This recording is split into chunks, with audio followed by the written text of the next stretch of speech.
Siapa kamu yang nak milih apa? Kau tegaklah belah kita. Di nasional ada namanya NKRI, Negara Kesatuan Republik Indonesia. Nah di kita Muratara ini ada NKRI. Kadang dia berubah, yang tadinya tidak pernah banjir, tahu banjir. Kini kan tahu lah dewek. Kamu kok misal banjir, oh ngenko. Tapi kini apa cak ngenko? Yo, kafe kok paham dan waktu pemilihan aku waktu itu Rio aku. Mana lah zaman Bandung aku.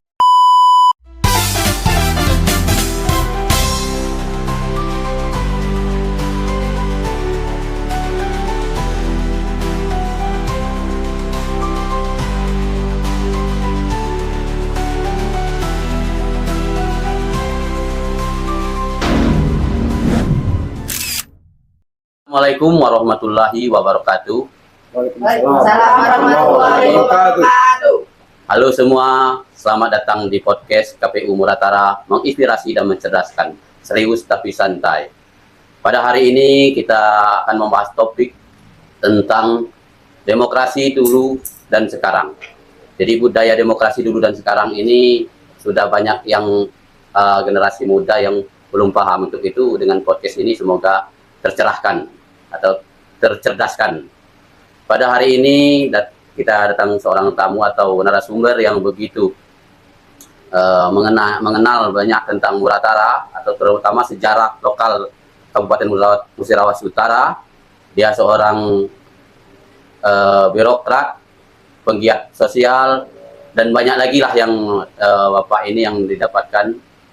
Untuk itu kita undang pada podcast hari ini yaitu Bapak Dr. Alfirmansyah ST MSI yang lebih dikenal dengan Bapak Ape. Silakan Pak Ape. Nanam salam di Bukit Ulu. Bukit Ulu ada yang di Kecamatan Karangjaya. Saya sampaikan salam terlebih dahulu agar kita tetap eksis dan berjaya. Assalamualaikum warahmatullahi wabarakatuh. Waalaikumsalam warahmatullahi wabarakatuh. Terima kasih host yang telah memperkenalkan saya. Benar, nama saya Alfirmansyah Karim. Sehari-hari saya dipanggil Ape Karim. Tentu kalau ahli saya bukan, tapi saya mengenal dan dikenal di daerah Muratara ini. Karena Muratara ini merupakan daerah yang dulu adalah bagian daripada Kabupaten Musirawas. Itu dari 7 kecamatan, mulai dari Lawas Ulu, Lawas Ilir, Opit, Ulu Rawas, Nibung, Karangdapo, dan Karangjaya. Nah, sebagai orang putra daerah asli, saya memiliki kebanggaan tersendiri. Karena wilayah Muratara ini dari 7 kecamatan asli wong daerah. Artinya tidak yang namanya daerah-daerah campuran-campuran. Kalaupun ada sebagian di Nibung, itu pun karena memang juga sudah masuk daerah Lawas Ilir. Dia dulu namanya, kalau di nasional ada namanya NKRI, Negara Kesatuan Republik Indonesia. Nah di kita Muratara ini ada NKRI, Nibung, Karandapo, dan Lawas Ilir. Jadi kalau Kapolsek Lawas Ilir itu Kapolri namanya, Kapolsek Lawas Ilir. Jadi kita memang harus berbangga. Inilah kelebihan daerah kita Musirawas Utara. Jadi kita ini bukan percampuran, tapi memang kita tumbuh dari endemik, bukan pandemik. Bukannya kita ini hidup dari yang namanya heterogen, tapi kita dari homogen. Nah yang homogen ini tahulah dewe, uji wong itu, uangnya seulak macam, rasanya seulak lengo. Artinya uangnya dikit, rasanya banyak. Jadi kalau sudah siapapun yang pernah bertugas, mungkin itu TNI, Polri, atau pejabat-pejabat yang sudah tugas di Muratara ini, baru sudah teruji dan menginspirasi. Karena kita ini bagian seperti itu. Jadi seperti itu. Jadi itulah perkenalan saya di pembukaan pada podcast di KPU Muratara ini. Dan saya sangat setuju dengan adanya podcast ini karena memberikan untuk informasi, sosialisasi, dan edukasi kepada masyarakat. Sebelum kita berkembang lebih jauh cakapan kok gesalah masuk itu. Gesalah. Mungkin untuk doktoral itu bahu kolar. Waktu belum tahu perkembangan nilai itu. Terus jabatan kini apa istilah di Pemda itu? Jadi awak kebenaran SD tamat SD Mopi, SD 5 Mopi tahun 86. Tamat SMP balik ke Linggau tahun 89. Tamat SMA tahun 92, SMA 1 Linggau. Sekolah di Unsri, teknik pertambangan. Kalau S2-nya ngambil di UNID, Magister Perencanaan Pembangunan. Karena dulu awak yakin bahwa yang nama pertambangan itu pasti akan habis. Karena memang pertambangan itu pada merusak bentang alam pada saat operasi dan akan memberikan bentang alam corona lingkung awak pada saat pasca operasi. Namun yang mengembalikan, akhirnya awak di S2-nya ngambillah Magister Perencanaan Pembangunan. Dia awak sudah berpikir bahwa ke depan pertambangan ini pasti akan habis. Dan kalaupun tidak habis, dikembalikan ke usaha kewenangan. Maka aku ngambil yang S2-nya Magister Perencanaan Pembangunan. Nah, S3-nya itulah tadi yang saya sebut tadi, baru. Apa dia? S3 doktoral, program pengelolaan sumber daya alam di Universitas Bengkulu.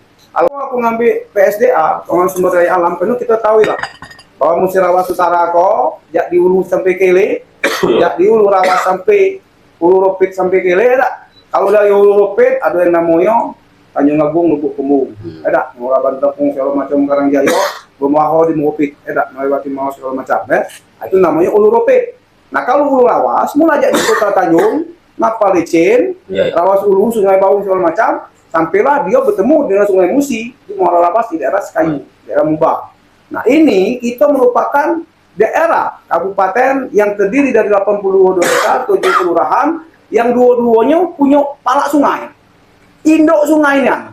Kalau Sungai Musi itu induknya ada di Payang, ada di Ulu Musi daerah Pagaralam. Nah kalau kita apa tidak? Kita tidak nginduk Musi. Musi itu jadi kita. Aliran Sungai Musi itu jadi kita. Maka namanya Sungai Rawas sama Sungai Ropit. Bertemulah dia di Muara Ropit, namanya Muara Ropit. Nah setelah dia lewat Ropit, itu namanya jadi balik lagi di Sungai Rawas. Melihat di Lawang Agung, Karangdapo. Nah bertemu lagi dia di Sungai Musi, namanya Muara Rawas. Itu di daerah Sangadesa, di daerah. Nah ngapa awak ngambil itu? Karena kita tahu daerah kita ini ibarat gadis cantik itu, gadis itu cantik, ilo pula. Nah cuman bangun gitu kok, tidak ilo, tidak padai kan? Nah makanya awak ngambil itu supaya kita bisa mengedukasi tentang pengelolaan sumber daya alam. Karena seluruh ini kalau kita upayakan, baik itu pertambangan, perkebunan, pertanian, dan arti luas dan seluruhnya, itu harus berpacu dan mengacu kepada pengelolaan sumber daya alam. Seperti yang sama baru-baru kita ketahui bahwa sungai kita banjir, terjadi meteohidrologi. Alhamdulillah sekarang baru bagian barat Sumatera. Walaupun sekarang dari BPBD ke depan kemungkinan akan masuk daerah kita kok antara bulan sampai bulan Februari. Tapi kita sudah siap-siap melalui BPBD Kabupaten Nusa Tenggara. Untuk itulah pengelolaan sumber daya alam ini sesuatu yang harus dilakukan oleh masyarakat, tokoh politik, tokoh agama, dan seluruh kita yang ada, eksponen yang ada ini, baik stakeholder maupun shareholder, baik perkebunan maupun pertambangan, termasuk usaha-usaha lainnya, agar mengetahui tentang pengelolaan sumber daya alam, agar alam yang disediakan Allah ini bisa kita wariskan untuk anak cucu kita. Karena alam ini tidak akan berubah seiring dengan berjalannya waktu. Itu dalam bentuk daya dukung dan daya tampungnya. Maka kadang-kadang dia berubah, yang tadinya tidak pernah banjir, tahu-tahu banjir. Kini kan tahu lah dewek. Kamu kok misal banjir, ngenko. Tapi kini apa cak ngenko? Karena terjadi sedimentasi, jadi debit air bertambah. Karena permukaan air juga bertambah. Akhirnya kita tidak bisa memitigasi. Nah untuk itulah aku ngambil S3 program S3 pengelolaan sumber daya alam. Wah super sekali ini. Super sekali nih Bapak ini nih. Lagi kok kena kita kalau habis sudah sudri besar ya. Mungkin KAP kok paham nih waktu pemilihan aku waktu Rio aku. Mana lah zaman Bandung Jadi kalau dulu pemilihan itu entah Krion, entah namanya pengawas segala macam, itu sistem mancang. Nah mancang inilah sebenarnya demokrasi yang sangat terbuka. Kalau kita gini itu demokrasi kita kok tertutup. Pakai alat pula. Nah, namanya KPU, entah namanya depan Bawaslu, dulu udah kete. Awak nak nyalon pesirang, tegak lawak. Misalnya mau awak apa? Kawan nak nyalon siapa namanya kan? Andi nak nyalon tegak belah kanan. Siapa kamu yang nak milih apa kok tegaklah belah kidal. Ya? Misal ada orang 50. Dari 50 kok berapa nak milih apa? Kau ada 30. Nah kawan tak pilih orang ni. Karena kawan nak kalah dengan awak. Jadi dia langsung. Jadi demokrasi kita dulu langsung dan memang itu langsung. Dan sifatnya langsung diakui. Kredibilitasnya tinggi. Jadi apapun yang diputuskan secara politik tempo dulu itu langsung diakui. Dan pesila itu sangat dijunjung. Kriyo segala macam pengawo, itu sangat dijunjung.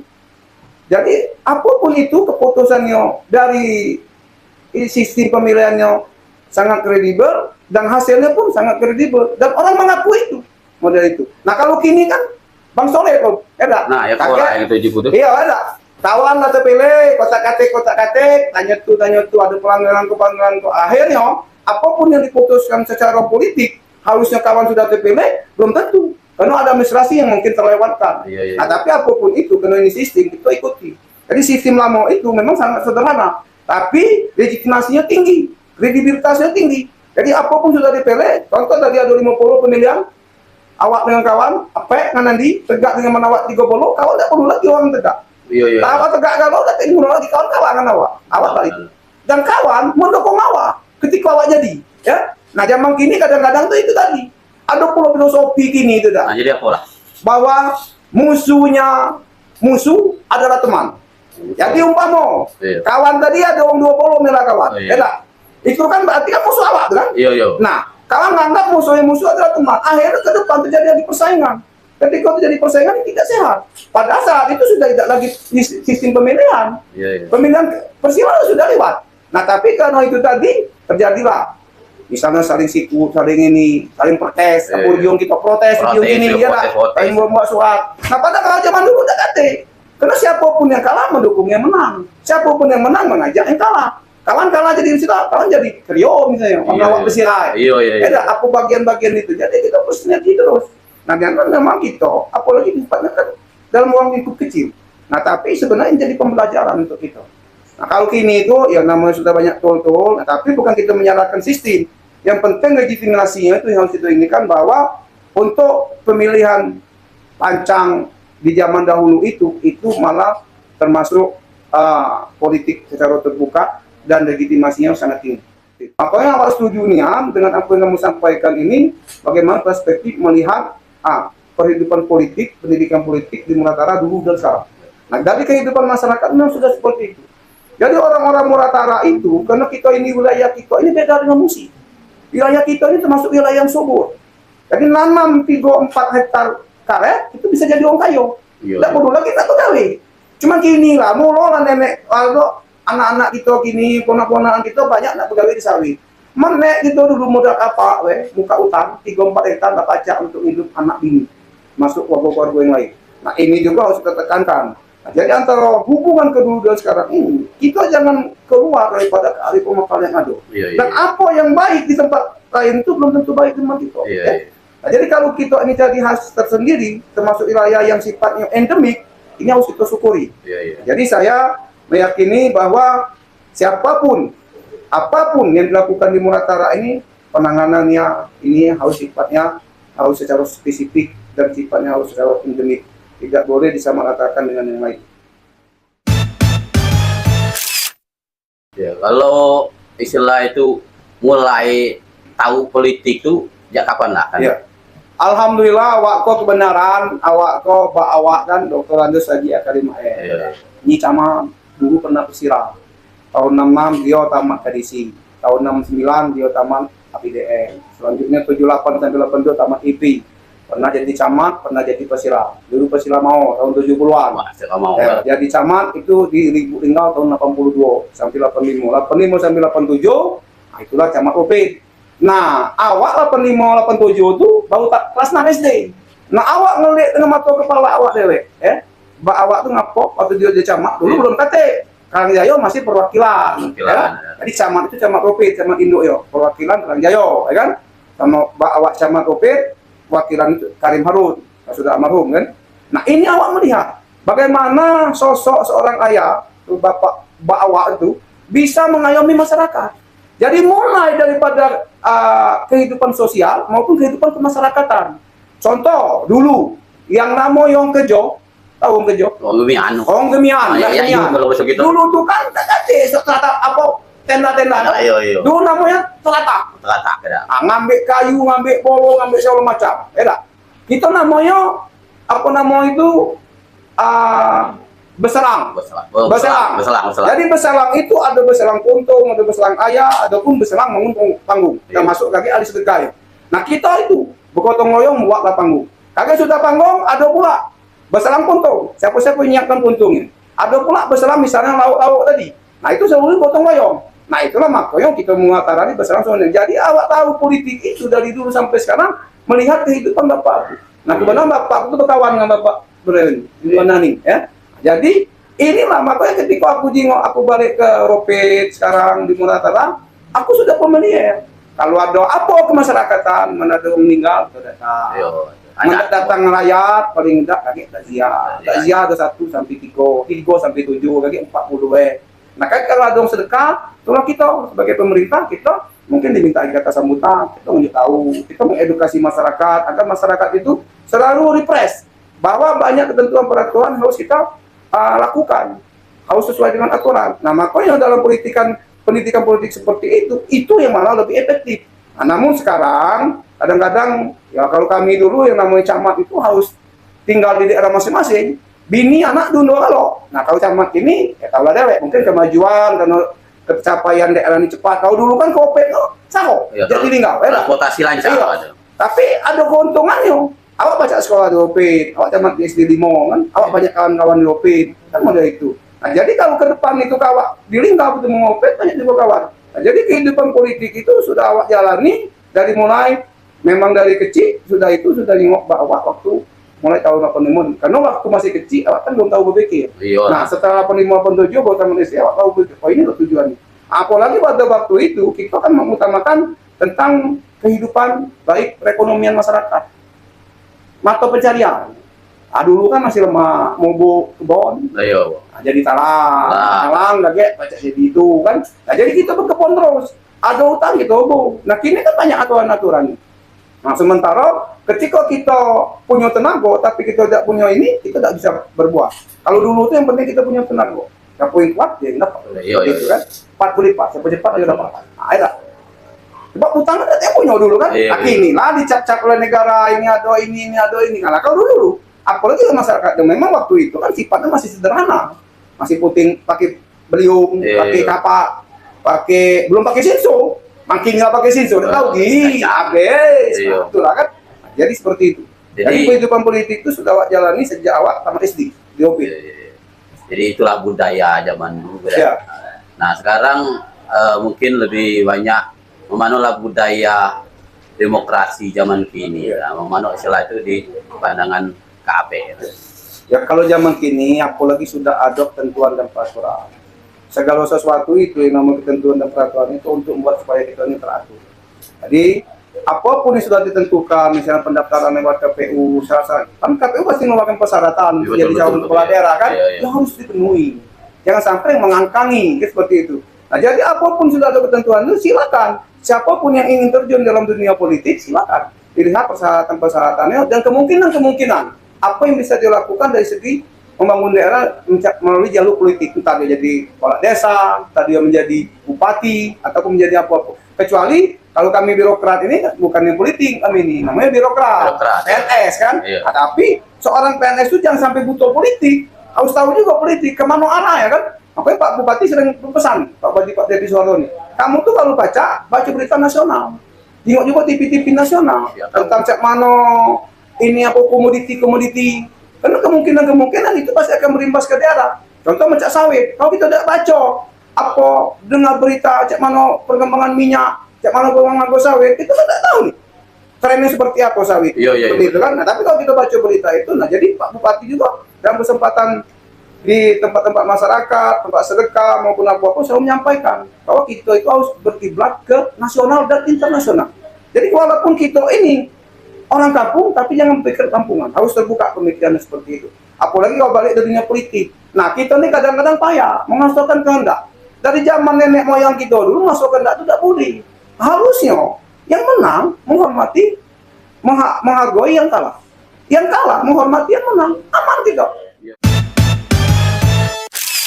Mungkin harapan untuk baik pemilih maupun rencana calon peserta kalau nak berpolitik lah, calon berpolitik itu ke depan untuk ini kandok. Tentu saya selaku ketua daerah menghimbau kepada masyarakat baik yang nantinya akan ikut sebagai kontestan politik, ikut pencalonan, entah itu bupati, kades dan lain-lainnya, termasuk masyarakat yang nanti yang akan memilih. Tentu memilih ini tidak mungkin sama, pasti ada blok-blok, ada kekuatan-kekuatan. Saya yang paling mau kita ini, kita satu untuk semua dan semua untuk satu. Kita saudara walaupun tak saudara. Karena kita ini salah satu kabupaten yang sifatnya endemik, bukan pandemik. Muratara ini endemik. Makanya karena endemik, jangan kita berdolor-dolor.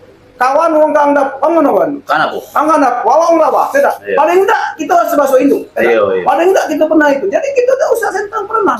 Apapun itu, nah itulah saya mengimbau. Yang paling penting, apapun kita, posisi kita, entah kita sebagai calon kontestan peserta politik, ini politik, ataupun kita sebagai pemilih, yang penting kita tetap mengedepankan kebersamaan. Siapapun yang terpilih, itulah yang jadi panutan kita. Dan kita harus dukung. Nah, saya menghimbau untuk yang nak ikut, jangan lupa penuhi persyaratan. Jangan kaget, persyaratan dasar tidak terpenuhi, mulai dari pendidikan, keagamaan, dan lain-lain kan. Akhirnya yang nyari jalan. Jadi yang nak milu-milu calon ke depan itu siap-siap lah. Mulai dari pendidikannya, persyaratannya termasuk harus bersih lingkungan. Jangan sampai kaget ada hal-hal ini di luar konteks, lagi didis oleh KPU, didis oleh Panwaslu. Lagi nak marah, padahal kita memang adanya gali-gali seperti itu. Ya sekarang itu kan zaman media sosial. Ya. Nah, salah satunya ya podcast sekolah. Ya, ya. Mungkin harapan untuk podcast kok, Ya.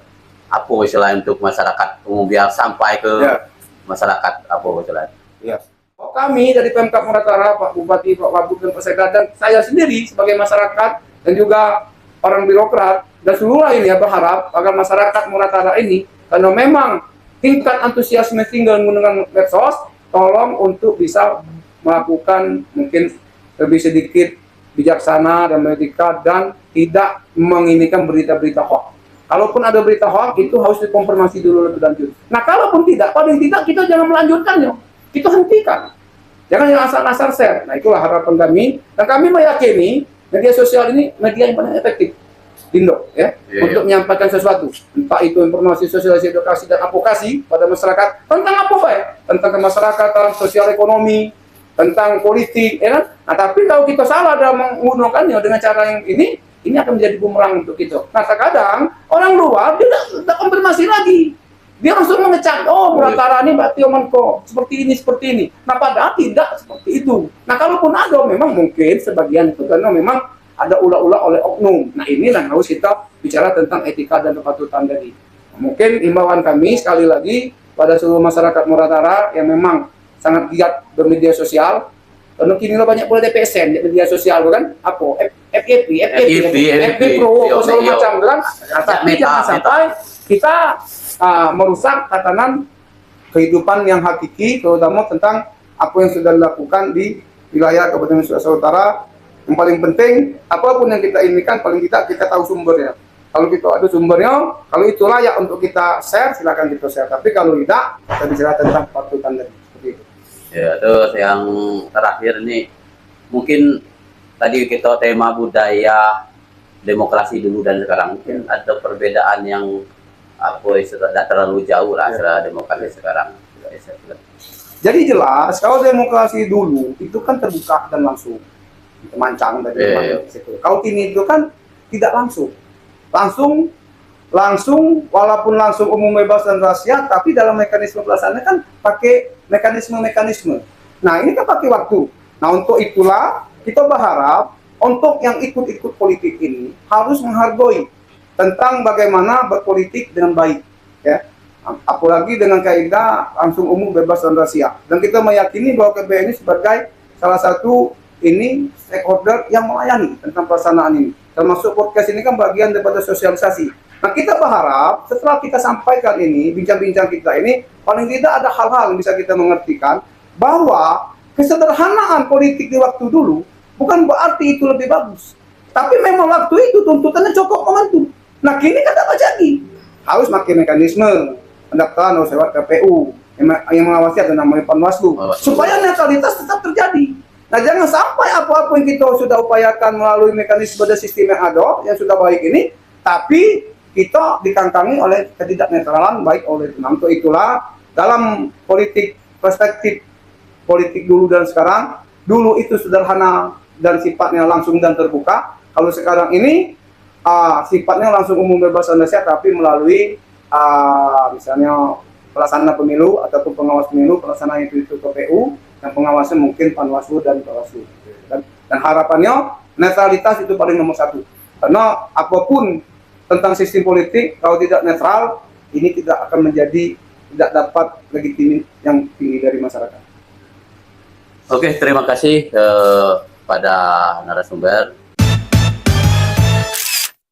Demikianlah pada kesempatan kali ini, yang pertama dapat kita simpulkan memang perbedaan daripada budaya demokrasi dulu dan sekarang itu ada. Kalau dulu memang terbuka, ya siapapun memilih itu tidak ada nama singgung menyinggung, artinya dia memang tidak ada rasa tekanan.